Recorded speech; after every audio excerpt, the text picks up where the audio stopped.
नमस्कार, मैं Snehal Sanjay Rao the talk India में आपका स्वागत करती हूँ। संसद में मानसून सत्र के 2 हफ्ते हंगामे की भेंट चढ़ गए।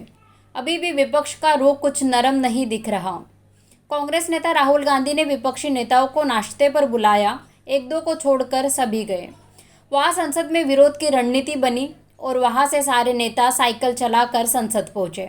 फिर वही हंगामा हुआ। विपक्ष पेगासस जासूसी मामले की जांच की मांग पर अड़ा है। सरकार जांच को तैयार नहीं है। और भी कई मुद्दे हैं जिन पर चर्चा प्रस्तावित है, मगर इस हंगामे की वजह से किसी विषय पर कोई सार्थक बहस नहीं हो पा रही। हालांकि प्रधानमंत्री ने सत्र के पहले दिन ही कह दिया था कि सरकार हर सवाल का जवाब देने के लिए तैयार है। संसद को सुचारू रूप से चलने दिया जाना चाहिए। उन्होंने सर्वदलीय बैठक बुलाकर संसद की कार्यवाही बिना बाधा के चलाने पर सहमति लेनी चाहिए। पर विपक्ष ने एक ही मुद्दे को पकड़ा तो वह गर्माता ही गया।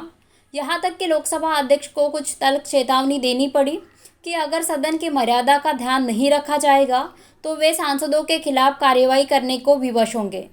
सत्ता पक्ष कह रहा है कि इस तरह के हंगामे की वजह से रोजाना लाखों रुपयों का नुकसान हो रहा है।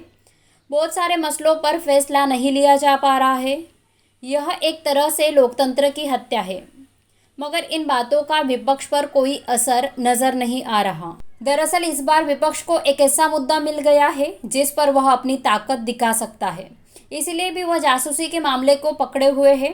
राहुल गांधी की दावत में उनकी एकजुटता से कई लोग कयास लगा रहे हैं कि यह उत्तर प्रदेश के विधानसभा चुनाव और फिर अगले लोकसभा चुनाव के नतीजे प्रभावित कर सकती है। मगर यह भी दूर की कौड़ी है। जो दल अभी एक साथ दिख रहे हैं उन सबके अपने क्षेत्रीय स्वार्थ है, उनके बीच परस्पर खींचतान है।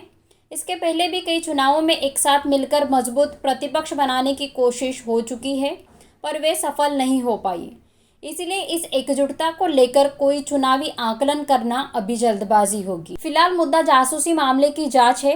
यह समझ से परे है कि सरकार इसे लेकर इतना अड़ियल रुख क्यों अपनाए हुए है। एक तो कारण हो सकता है कि इस हंगामे की वजह से दूसरे मुद्दों पर जवाब देने से मुक्ति मिल गई है जो उसे असहज कर सकते हैं। दूसरा यह है कि विपक्ष की मांग मान लेना अपनी पराजय मालूम पड़ती हो, मगर लोकतंत्र में किसी वाजिब मांग को भी सरकार का अपनी हार जीत का मसला बना लेना किसी भी रूप में अच्छा नहीं माना जाता। जासूसी का मसला गंभीर है। इसे लेकर फ्रांस और इजराइल में जांच चल रही है, जिससे कुछ खुलासे अवश्य सामने आएंगे। इसीलिए सरकार का यह अड़ियल रवैया उसे कोई फायदा पहुंचाने वाला नहीं जान पड़ता।